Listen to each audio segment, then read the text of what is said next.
Welcome to BJ TV. ముందుగా headlines చూద్దాం. ఆర్థికాభివృద్ధిపై పరిశ్రమలకు దిశానిర్దేశం చేసిన ప్రధాని మోదీ. తయారీ లాజిస్టిక్స్ రంగాలను బలోపేతం చేయాలన్న ప్రధాని. గ్లోబల్ మార్కెట్లో పోటీకి నాణ్యత పెంచాలని సూచన. పరిశ్రమలకు పూర్తి మద్దతు ఇస్తామని హామీ ఇచ్చిన మోదీ. వివేక హత్య కేసుపై జగన్ పై షర్మిల సంచలన వ్యాఖ్యలు. టికెట్ వివాదంతో హత్య జరిగిందన్న షర్మిల ఆరోపణ. సునీతకు మద్దతు ఇవ్వాలని జగన్ ను ప్రశ్నించిన షర్మిల. కేసులో నిజాలు బయటపడాలని డిమాండ్ చేసిన షర్మిల.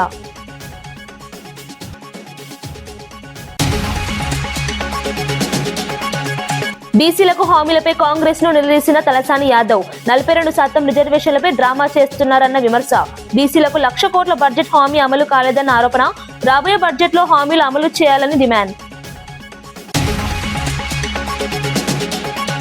మూసీ ప్రాజెక్టుపై అసెంబ్లీలో ప్రభుత్వాన్ని నిలదీసిన కేటీఆర్. డిపిఆర్ సమయంపై ప్రభుత్వాన్ని ప్రశ్నించిన కేటీఆర్. ఏడీబీ నిధులపై అబద్ధాలు చెప్పారన్న కేటీఆర్ విమర్శ. ప్రాజెక్టు పూర్తి నివేదికను సభలో ఉంచాలని డిమాండ్.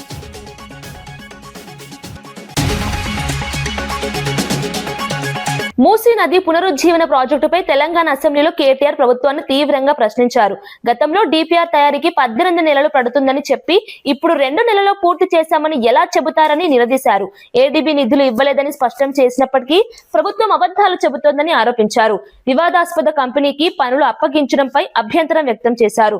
ప్రాజెక్టుకు సంబంధించిన పూర్తి నివేదికను సభ ముందు ఉంచాలని డిమాండ్ చేశారు. పారదర్శకత లేకుండా ఇలాంటి ప్రాజెక్టులు చేపట్టడం సరికాదని పేర్కొన్నారు. ప్రజల నమ్మకాన్ని దెబ్బతీసే విధంగా ప్రభుత్వం వ్యవహరిస్తోందని విమర్శించారు. ప్రాజెక్టుపై స్పష్టత ఇవ్వాలని కేటీఆర్ కోరారు. మూసీకి సంబంధించి ఆనాడు కొంతమంది మిత్రులు కాంగ్రెస్ శాసనసభ్యులు ప్రశ్న వేస్తే ఆ రోజు మంత్రి గారు ఇచ్చిన సమాధానం నా దగ్గర ఉంది. అందులో మంత్రి గారు ఏం చెప్తారంటే, అధ్యక్ష, ఈ డిపిఆర్ ప్రిపరేషన్కే ఒక మెయిన్ హార్ట్ అనే కంపెనీకి ఇచ్చినాం. ఆ కంపెనీ గురించి కూడా నేను ఒక నిమిషం చెప్తా సార్. అది పాకిస్తాన్లో బ్యాన్ చేసిండ్రు కంపెనీని, సింగపూర్లో బ్యాన్ చేసిండ్రు, అట్లాంటి కంపెనీకి ఇచ్చిండ్రు. సరే, వాళ్ళ మీద కేసులు ఉన్నాయి, అది కూడా మంత్రి గారు చెప్పాలా? ఓకే. అందులో ఏం చెప్పారంటే అధ్యక్ష, ఆ రోజు శాసనసభకి ఇచ్చిన సమాధానంలో గౌరవ మంత్రి గారు డిపిఆర్ ప్రిపరేషన్కే 18 నెలలు పడుతుంది అని ఈ సంవత్సరం జనవరి నెలలో మంత్రి గారు చెప్పారు. మరి డిపిఆర్ ప్రిపరేషన్కి 18 నెలలు పట్టే మాట నిజమే అయితే మళ్ళీ ఈరోజు మార్చిలో ఉన్నాం అధ్యక్ష. అంటే మంత్రి గారు సమాధానం చెప్పి 2 నెలలు కూడా కాలే. మరి ఇప్పుడు అకస్మాత్తుగా డిపిఆర్ ఎక్కడి నుంచి వచ్చింది? మంత్రి గారు దయచేసి అది ఉంటే కనుక మీ దగ్గర నిజంగానే కాపీ ఉంటే, మరి 18 నెలల్లో అంటే అద్భుతమైన వేగం అది. మరి ఇంత మెరుపు వేగంతో గవర్నమెంట్ పనిచేస్తుంటే మేము కూడా అభినందనలు చెప్పాలి. కాబట్టి డిపిఆర్ 18 నెలల్లో తయారవుతుందని చెప్పి 2 నెలల్లో చేసిన ఈ చమత్కారం ఏదైతే ఉందో ఆ డిపిఆర్ దయచేసి సభ ముందు పెట్టాలి, సభ్యుల ముందు పెట్టాలనేది ఫస్ట్ డిమాండ్ సార్. ఎందుకంటే ఇది ప్రభుత్వం ఇచ్చిన సమాధానం అధ్యక్ష. రెండవది అధ్యక్ష, నేను చూశాను మంత్రి గారు సభ వెలుపల చెప్పారు అధ్యక్ష. ఏం చెప్పారు? లాస్ట్ టైం హౌస్లోనే చెప్పినట్టున్నారు, అది కూడా ఇక్కడ చెప్పారు అధ్యక్ష, హౌస్లోనే చెప్పారు. అది కూడా గౌరవ మంత్రి శ్రీధర్ బాబు గారే చెప్పారు. ఇన్ ప్రిన్సిపల్ ఏడీబీ అనేది మూసీ ప్రాజెక్ట్ కోసం లోన్ మంజూరు చేసింది అని మంత్రి గారు ఇచ్చిన స్టేట్మెంట్ శాసనసభలో ఇచ్చారు అధ్యక్ష. సో ఫస్ట్ డిపిఆర్ మీరు చెప్పండి మంత్రి గారు, తర్వాత శాసనసభలో మీరు చెప్పిన మాట ఏడీబీ ఫండింగ్ అని మేము నిజమేమో అనుకున్న తర్వాత మేము కూడా ఏడీబీ వారిని అక్కడ మూసీ జనాందోళన్ అని ఒక సంస్థ ఉంది అధ్యక్ష, ఎంజేఏ అని, వారు ఏడీబీ వారిని అడిగారు. అడిగితే ఏడీబీ వారు చెప్పిన సమాధానం అధ్యక్ష నేను మంత్రి గారు కూడా పంపిస్తా. వారు ఏం చెప్పారంటే జనవరి 23 నాడు ఏడీబీ ఇచ్చిన సమాధానం అధ్యక్ష. ఏం చెప్పారు? No ADB financing approved and no DPR submitted by MRDCL. This is ADB's response. Asian development bank చెప్తున్న మాట ఏంటంటే తప్పు, ఇన్ ప్రిన్సిపల్ అప్రూవల్ లేదు, ఏ అప్రూవల్ లేదు, ఇంతవరకు ఏడీబీ అప్పే ఇవ్వలేదు అని చెప్పి కుండబద్దలు కొడుతూ మాకు డిపిఆర్ సబ్మిట్ చేయలేదు, డిపిఆర్ సబ్మిట్ చేయండి పైసలు ఆడికెళ్ళిస్తామని చెప్పి ఏడీబీ చెప్పిన మాట నేను మంత్రి గారికి పంపిస్తాను, వారు చూసుకోవాలి. అయితే మళ్ళీ ఏమన్నా జనవరి నుంచి మరి ఈ హౌస్ ఇప్పుడు మార్చిలో జరుగుతుంది కదా, ఈ లోపల ఏమన్నా డెవలప్మెంట్ అయిందా అని చెప్పి మార్చి 11 నాడు మళ్ళీ ఒకసారి ఇదే సంస్థ వాళ్ళు అసెంబ్లీ ప్రారంభం అవుతుంది కదా, ఏమైనా డెవలప్మెంట్ ఉందా అని చెప్పి పోయినారు అధ్యక్ష. పోయితే మళ్ళీ మార్చి 11 నాడు ఏడీబీ ఏషియన్ డెవలప్మెంట్ బ్యాంక్ ఇచ్చిన లెటర్ అధ్యక్ష. ఏం చెప్పారు అధ్యక్ష అందులో? Status remains unchanged since our meeting with your group on 23rd జనవరి. అంటే 23rd జనవరి ఏ మాట అయితే చెప్పారో, ఏ లోను మంజూరు చేయలేదు, మాకు ఏ డిపిఆర్ గవర్నమెంట్ సబ్మిట్ చేయలేదనే మాట, దాని ప్రకారమే ఏడీబీ మళ్ళొక్కసారి ఈ నెల 11వ తారీఖు నాడు స్పష్టంగా ఉత్తరం రాసింది. ఇది కూడా నేను మంత్రి గారికి పంపుతున్నా. దయచేసి మంత్రి గారు కరెక్ట్ చేసుకోవాలా. Because either you are misleading the house or misleading the people or you are being misled by your officers. Either one of them it's true మంత్రి గారు. ఏడీబీ ఇంతవరకు ఇన్ ప్రిన్సిపల్ ఇయ్యలేదు, మీరు డిపిఆర్ ఇయ్యలేదు, మీ దగ్గర డిపిఆర్ లేదు. 18 నెలల్లో తయారైతుందన్న డిపిఆర్ 2 నెలల్లో ఎట్లా తయారైంది అధ్యక్ష? మూడోది, వీరికి ఈ సంస్థ మీద ఎందుకు ప్రేమనో మాకు అర్థమైతలేదు అధ్యక్ష. ఎందుకంటే ముఖ్యమంత్రి గారేమో 16,000 కోట్ల రూపాయలతో అయిపోయే ప్రాజెక్టుకు 1,50,000 కోట్లని ముఖ్యమంత్రి అనౌన్స్ చేసింది, నాది కాదు. Telangana CM announces 1.5 lakh crores beautification project for Musi. Telangana government to spend 1. దేశ ఆర్థిక వృద్ధిని మరింత వేగవంతం చేయాలనే లక్ష్యంతో ప్రధాని మోదీ బడ్జెట్ అనంతర వెబినార్ లో కీలక సూచనలు చేశారు. తయారీ, లాజిస్టిక్స్, ఎంఎస్ఎంఈ రంగాలను బలోపేతం చేయడం ద్వారా వికసిత భారత్ సాధ్యమని తెలిపారు. అంతర్జాతీయ మార్కెట్లో పోటీ పడాలంటే ఉత్పత్తుల నాణ్యతపై దృష్టి పెట్టాలని సూచించారు. పరిశోధనలకు ప్రాధాన్యం ఇవ్వడం ద్వారా కొత్త అవకాశాలు సృష్టించవచ్చని అన్నారు. మౌలిక వసతుల అభివృద్ధి, పర్యావరణ హిత టెక్నాలజీలపై పెట్టుబడులు పెంచాలని పారిశ్రామికవేత్తలను కోరారు. పరిశ్రమలు దేశ ఆర్థిక వ్యవస్థలో కీలక పాత్ర పోషిస్తున్నాయని పేర్కొన్నారు. సమగ్ర అభివృద్ధి కోసం ప్రభుత్వం అన్ని విధాల మద్దతు అందిస్తుందని స్పష్టం చేశారు. सबकी सक्रिय भागीदारी का मैं स्वागत करता हूं और आज इस सीरीज के दूसरे वेबिनार का आयोजन हो रहा है और मुझे बताया गया कि आज हजारों की तादाद में ढेर सारे विषयों पर अनगिनत लोग अपने सुझाव देने वाले हैं. विषय के जो एक्सपर्ट्स हैं वे भी हमसे जुड़ने वाले हैं. इतनी बड़ी तादाद में बजट पर चर्चा ये अपने आप में एक बहुत सफल प्रयोग है. आप सब समय निकाल करके इस वेबिनार में जुड़े, मैं आप सभी का अभिनंदन करता हूं, आपका स्वागत करता हूं. इस वेबिनार की थीम देश की इकोनॉमिक ग्रोथ को निरंतर मजबूती देने से जुड़ी हुई है. आज जब भारत अपनी मजबूत इकोनॉमी से पूरे विश्व की उम्मीद बना हुआ है, आज जब ग्लोबल सप्लाई चेन रीशेप हो रही है, तब अर्थव्यवस्था की तेज प्रगति विकसित भारत का भी बहुत बड़ा आधार है. हमारी दिशा स्पष्ट है, हमारा संकल्प स्पष्ट है. Build more, produce more, connect मोर और अब जरूरत है एक्सपोर्ट मोर. और निश्चित तौर पर इसमें आज आपके बीच जो मंथन होगा. బీసీలకు 42% రిజర్వేషన్ల అంశంపై కాంగ్రెస్ ప్రభుత్వం డ్రామా చేస్తుందని మాజీ మంత్రి తలసాని యాదవ్ విమర్శించారు. ఈ నిర్ణయం కేంద్ర పరిధిలో ఉంటుందని తెలిసినా ప్రజలను తప్పుదారి పట్టించారని అన్నారు. ఢిల్లీలో చేసిన నిరసనలకు కాంగ్రెస్ అగ్రనేతలు హాజరు కాకపోవడం దానికి నిదర్శనమని తెలిపారు. ఎన్నికల ముందు ఇచ్చిన హామీలను అమలు చేయడంలో ప్రభుత్వం విఫలమైందని విమర్శించారు. బీసీలకు 1,00,000 కోట్ల బడ్జెట్ హామీ ఇచ్చినా అమలు కాలేదని అన్నారు. రాబోయే బడ్జెట్లో హామీలను నెరవేర్చాలని డిమాండ్ చేశారు. బీసీలను మోసం చేయడం సరికాదని తలసాని యాదవ్ హెచ్చరించారు. నేను ఆ రోజే చెప్పిన, ఇది 9th షెడ్యూల్లో పెట్టి చట్టపరంగా జరుగుతూనే తప్ప, ఇది కేంద్ర ప్రభుత్వం నిర్ణయం తీసుకుంటేనే తప్ప జరగదని నేను పదే పదే ఆ రోజు చెప్పినప్పటికీ మీరేదో డెడికేషన్ కమిషన్ అని రకరకాలుగా చెప్పి ధర్నాలు పెట్టి ఢిల్లీలో పెట్టి అవన్నేమో చట్టసభల్లో కేంద్ర ప్రభుత్వం చేయాలి. కానీ బీసీ డిక్లరేషన్ కానీ ఈ 1,00,000 కోట్ల బడ్జెట్ మీ చేతుల పని, ఎవరు పర్మిషన్ మీకు అక్కర్లేదు. మీరు దయచేసి నా అడిగినటువంటి ఈ క్వశ్చన్ 0 ఓవర్ అయినప్పటికీ మీరేదో నోట్ చేసుకున్నామని చెప్పకుండా, ఎందుకంటే బడ్జెట్ పెడుతూనే 2 రోజులల్లా మీరేమో కొంతమందికి స్టేట్ అవే ఆన్సర్ చేశారు. కాబట్టి ఇది గంభీరమైనటువంటి సబ్జెక్టు. ఈ జనాభాలో 50% మంది అంటే మరి ఇంత గంభీరమైనటువంటి సబ్జెక్టు నేను నోట్ చేసుకున్నా అంటే ఇబ్బందిగా ఉంటుంది మన మినిస్టర్ గారు. కాబట్టి దయచేసి, ఎందుకంటే బడ్జెట్ పెడుతురు కాబట్టి నేను అడుగుతున్నా, 2 రోజులలో బడ్జెట్ ప్రవేశపెడుతురు కాబట్టి మీరు 20,000 కోట్లు అని చెప్పి 2 బడ్జెట్లలో కూడా దగ్గర 3-4 కోట్ల రూపాయలు కూడా ఖర్చు కాలేదు. కాబట్టి మా వాళ్ళు నమ్మి మరి ఈ విధంగా అధికారంలోకి వచ్చిన తర్వాత మీరు చేస్తామన్నాయి. ఏదైతే జరగకూడని దాన్ని మాత్రం డ్రామా నడిపి మూసీ నది పరివాహక ప్రాంత ప్రజలు భయాందోళనలతో జీవిస్తున్నారని ఎమ్మెల్యే తెలిపారు. మూసీ ప్రక్షాళనకు బీఆర్ఎస్ వ్యతిరేకం కాదని స్పష్టం చేశారు. కేసీఆర్ నాయకత్వంలోనే మూసీ శుద్ధి కార్యక్రమం ప్రారంభమైందని గుర్తు చేశారు. 3,600 కోట్లతో 31 ఎస్టీపీల నిర్మాణం చేపట్టామని, వాటితో 75% పనులు పూర్తయ్యాయని తెలిపారు.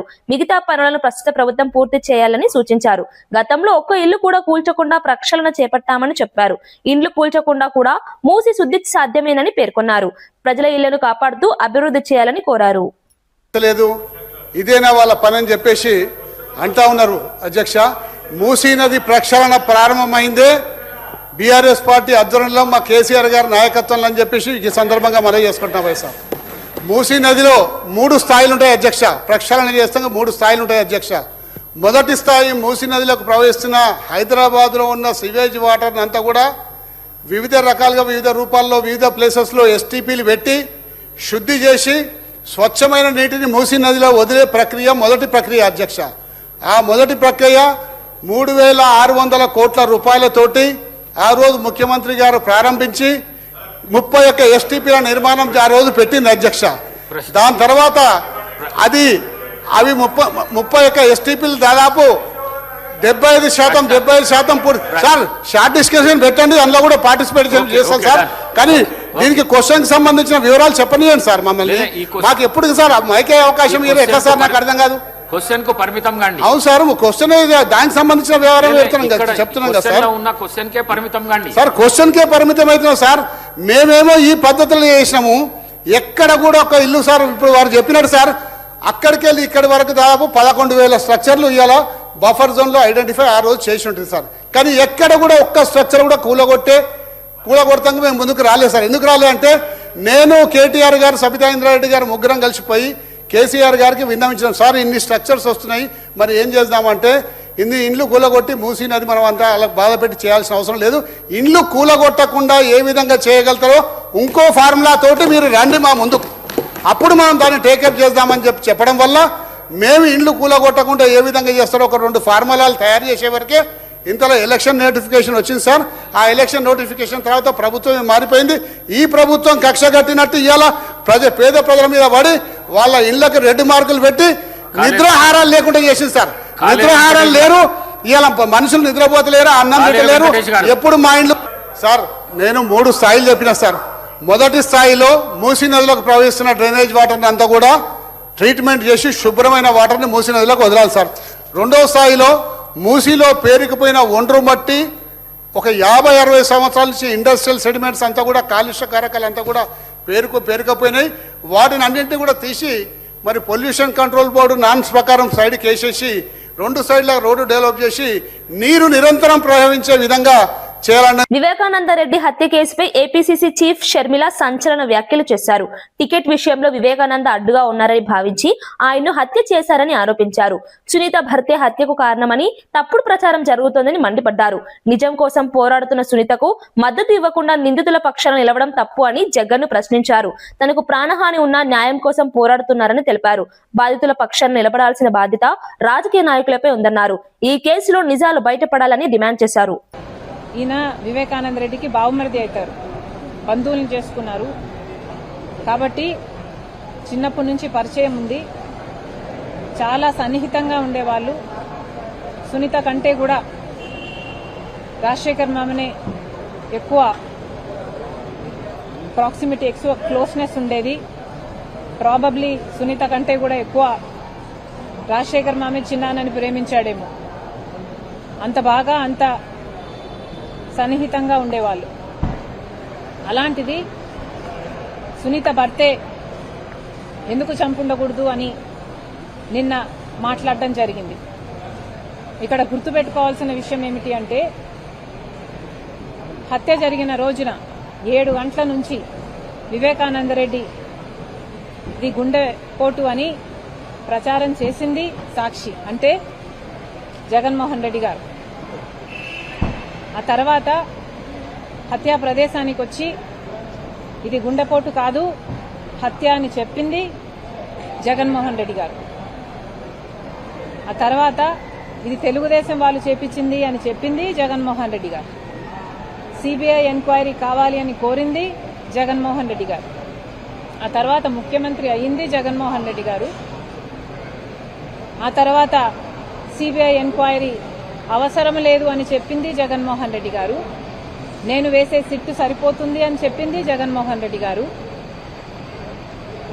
ఈ ఎంక్వైరీ సరిగ్గా జరగటం లేదు అంటే లేదు. ఖమ్మం జిల్లా వెలుగుమట్లలో విశారదన్ మహారాజ్ చేసిన వ్యాఖ్యలు రాష్ట్ర వ్యాప్తంగా వివాదానికి దారితీశాయి.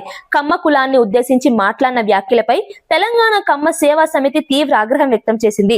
కులాల మధ్య విభేదాలు రేకెత్తించేలా మాట్లాడడం సరికాదని హెచ్చరించింది. మహారాజ్ పై కఠిన చర్యలు తీసుకోవాలని డిమాండ్ చేస్తూ గచ్చిబౌలి పోలీసులకు ఫిర్యాదు చేశారు. సమాజంలో శాంతి భద్రతలను భంగం చేసేలా ఇలాంటి వ్యాఖ్యలు చేయడం తగదని తెలిపారు. పలు వర్గాల నాయకులు కూడా స్పందిస్తూ వెంటనే చర్యలు తీసుకోవాలని ప్రభుత్వాన్ని కోరారు. ఈ ఘటన రాష్ట్ర రాజకీయాల్లో చర్చనీయాంశంగా మారింది.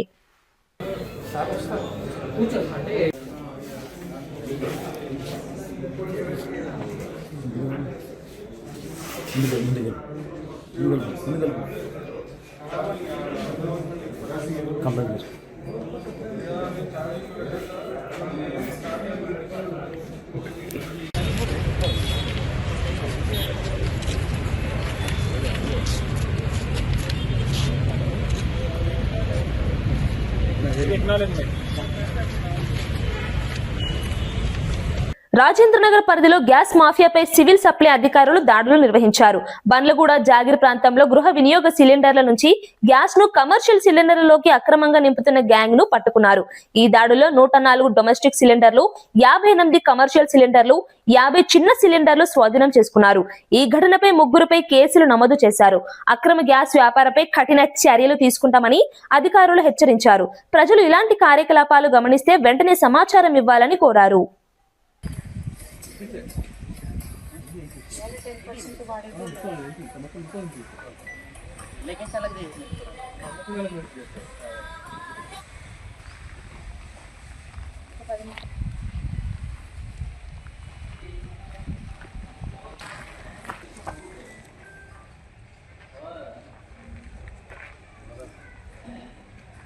వాళ్ళు కష్టపడ్డ వేయింగ్ మిషన్లు కూడా తీసుకోండి.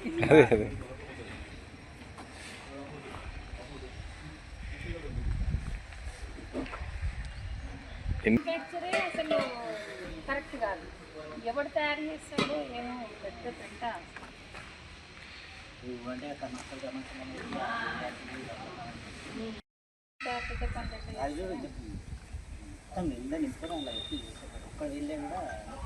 అసలు ఏరియాలో ఇంకా మనుషులు కూడా ఉంటాడు.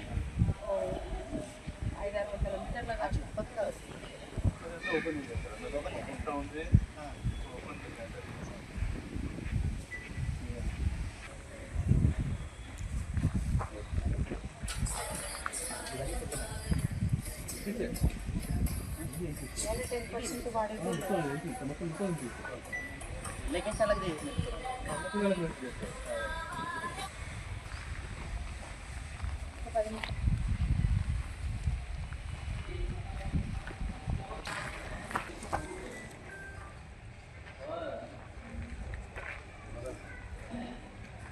వాళ్ళు కష్టపడ్డ వేయింగ్ మిషన్లు కూడా తీసుకోండి.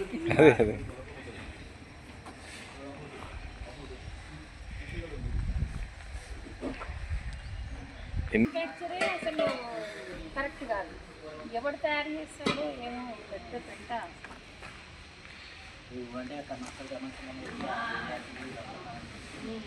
రంగారెడ్డి జిల్లా కాళీమందిర్ సమీపంలో ఉన్నటువంటి ఒక అక్రమ గ్యాస్ రీఫిల్లింగ్ సెంటర్ దగ్గర ఒక షర్ఫుద్దీన్ అనే వ్యక్తిని మరియు ఒక దీపేష్ సింగ్ అనే ఒక వ్యక్తి ఇద్దరిని కూడా వాళ్ళు అక్రమంగా సిలిండర్లు స్టోర్ చేసి వాటి నుంచి చిన్న సిలిండర్లు, డొమెస్టిక్ సిలిండర్ నుంచి కమర్షియల్ సిలిండర్కి రీఫిల్లింగ్ చేస్తున్నటువంటి సందర్భంలో వాళ్ళని మా డిపార్ట్మెంట్కి సంబంధించిన అధికారులందరూ కూడా, అదేవిధంగా ఎన్ఫోర్స్మెంట్ అధికారులు కూడా కలిసి అక్కడ దాడి జరిపి దాదాపుగా 200 పైచిలకు సిలిండర్లను పట్టుకోవడం జరిగింది. అందులో ఫుల్ సిలిండర్లు డొమెస్టిక్ అంటే గృహ అవసరాలకు వాడే సిలిండర్లు 34, అదే గృహ అవసరాలకు వాడే సిలిండర్లు ఖాళీవి ఒక 62, కమర్షియల్ సిలిండర్లు ఒక 58, 5 కేజీల సిలిండర్లు 50, రీఫిల్లింగ్ పైపులు, అదేవిధంగా వేయింగ్ మిషన్లు, రీఫిల్లింగ్కి వాడే పెన్సిల్ లాంటి ఒక రాడ్ అట్లాంటి ఒక 80 వరకు సీజ్ చేయడం జరిగింది.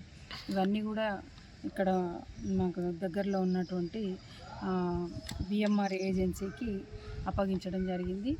అయితే ఎవరైతే ఇట్లాంటి పరిస్థితులలో ఇంత ప్రమాదకరంగా రీఫిల్లింగ్ చేయడం అనేది మేము చూడడం కూడా చాలా అరుదుగా జరుగుతుంది.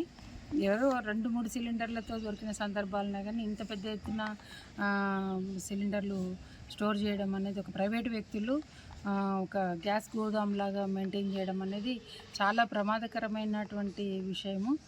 దీన్ని సందర్భోచితంగా మా అధికారులందరూ కూడా ఈ సందర్భంలో ఇట్లాంటి సందర్భంలో కూడా సిలిండర్లను దాచిపెట్టడం, వాటిని అక్రమ అవసరాల కోసం వాడుకోవడం అనేది చాలా ఘోరమైన విషయము. దాన్ని విజయవంతంగా మా అధికారులందరూ ఛేదించి పట్టుకోవడం మాకు సంతోషం కలిగించింది. హైదరాబాద్ మాదాపూర్ హెచ్ఐసిసిలో సెకండ్ నేషనల్ మొబిలిటీ సమిట్ ఘనంగా నిర్వహించారు. ముఖ్య అతిథిగా హాజరైన మంత్రి పొన్నం ప్రభాకర్ ఎలక్ట్రిక్ వాహనాలను ప్రోత్సహించేందుకు రోడ్డు పన్ను, రిజిస్ట్రేషన్ ఛార్జీలను మాఫీ చేశామని తెలిపారు. రోడ్డు భద్రత, స్మార్ట్ సిగ్నలింగ్ వ్యవస్థ, ఈవీ ఛార్జింగ్ మౌలిక సదుపాయాల అభివృద్ధిపై ప్రభుత్వం దృష్టి పెట్టిందని చెప్పారు. రవాణా శాఖ ప్రత్యేక కార్యదర్శి వికాస్ రాజ్, కమిషనర్ ఇలం భర్తీ కీలక వివరాలు వెల్లడించారు. సారథి, పరివాహన్ సేవలను రాష్ట్రంలో అమలు చేస్తున్నట్లు తెలిపారు. సమిట్ లో పలు రంగాల ప్రతినిధులు పాల్గొన్నారు. విధాన నిర్ణేతలు అంటే ఒక విధానపరమైన నిర్ణయం తీసుకోవడానికి అవసరమైనటువంటి భాగస్వాములు కానీ, మరి పరిశ్రమకు సంబంధించినటువంటి నాయకులు కానీ, ఇందులో స్టేక్ హోల్డర్స్ గా అంటే ఫ్యూచర్ ఒక వేఅవుట్ ను తీయడానికి సంబంధించినటువంటి ఆలోచన కలిగిన వాళ్ళంతా కూడా ఈరోజు ఇక్కడ మనం గ్యాదర్ అయినాం. తప్పకుండా తెలంగాణ మా honourable chief minister Revanth Reddy గారి నాయకత్వంలో ఒక విజన్ తీసుకొని ఏదైతే ముందుకు పోతా ఉన్నామో 2047 విజన్ తీసుకొని పోయే సందర్భంలో మనం చేస్తున్న ఈ యొక్క సమ్మిట్ తప్పకుండా ఉపయోగపడుతుంది, ఒక వేఅవుట్ ఇస్తుందని ఆకాంక్షిస్తా ఉన్నాం. మీ అందరి అభిప్రాయాన్ని కూడా తప్పకుండా రవి గుప్తా గారు కానీ, మా ట్రాన్స్పోర్ట్ కమిషనర్ కానీ దీని ఆర్గనైజేషన్కి ఏ విధంగా కొంత కోఆర్డినేట్ చేసిరో దీనితోటి తెలంగాణ రాష్ట్రంలో ఒక ఫ్యూచర్ యాక్టివిటీకి, ఫ్యూచర్ రోడ్ మ్యాప్ కు ఒక స్కోప్ కూడా దొరకాలని సందర్భంగా నేను ఆకాంక్షిస్తా ఉన్నాను.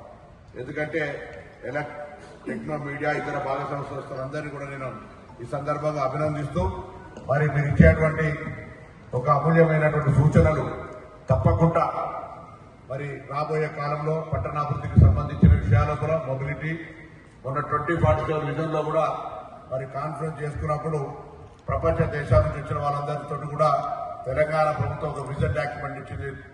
ఇన్ ట్రాన్స్పోర్ట్ ఫీల్డ్ 100% ట్రాన్స్పోర్టేషన్ లో 70% ఈ పబ్లిక్ ట్రాన్స్పోర్ట్ సిస్టమ్ మీద ఉండాలనేటువంటి ఆలోచనతో భాగంగా అందులో ముఖ్యంగా మనం ఈరోజు చూస్తా ఉన్నాం.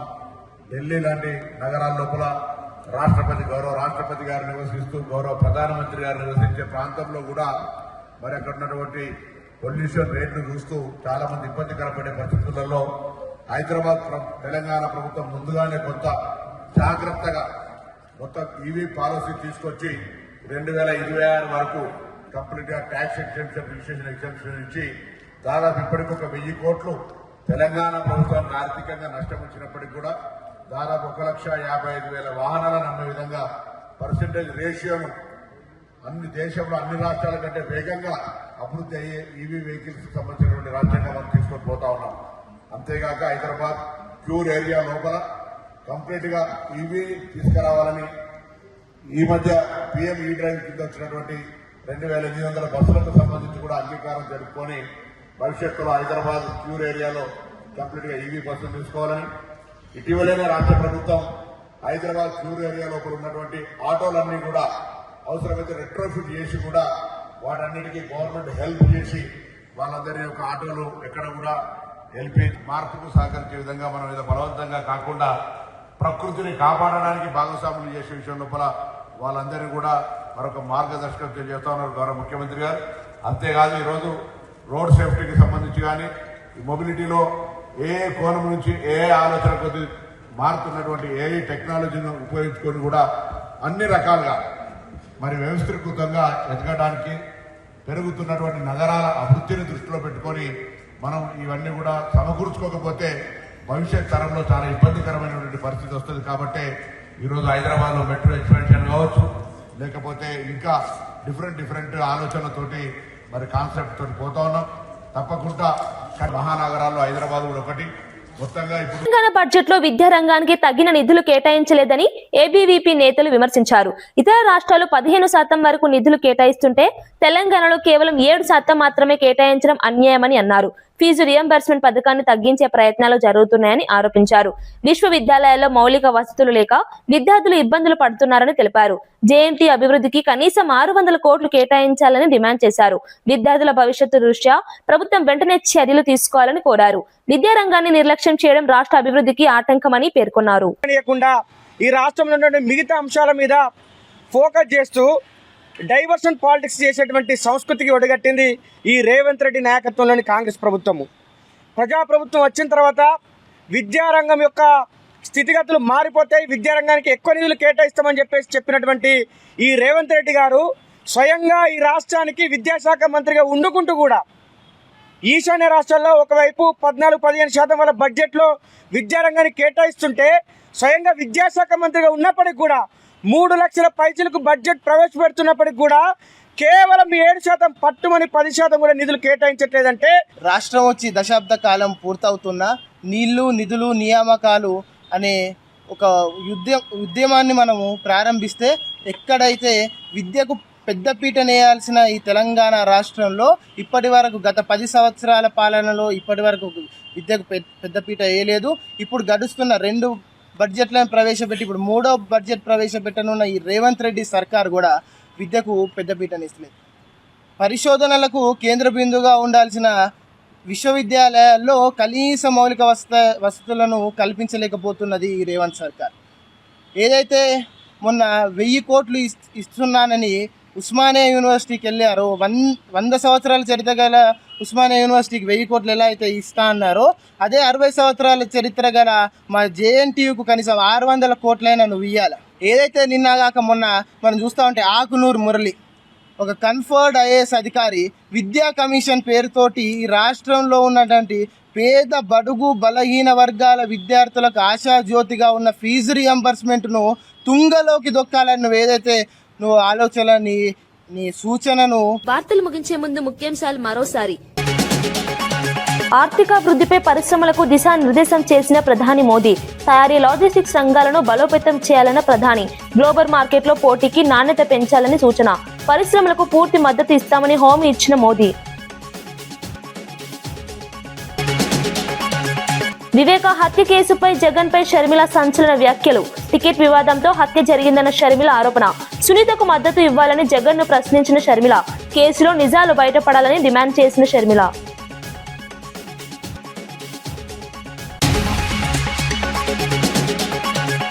బీసీలకు హామీలపై కాంగ్రెస్ ను నిలదీసిన తలసాని యాదవ్. 42% రిజర్వేషన్లపై డ్రామా చేస్తున్నారన్న విమర్శ.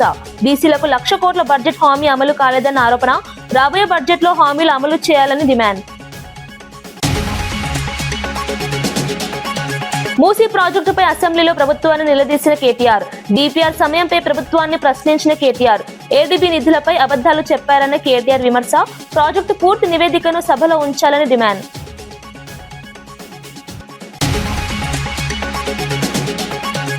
ఇవి ఈనాటి వార్తా విశేషాలు. మరో బులెటిన్లో మళ్ళీ కలుద్దాం. నమస్కారం.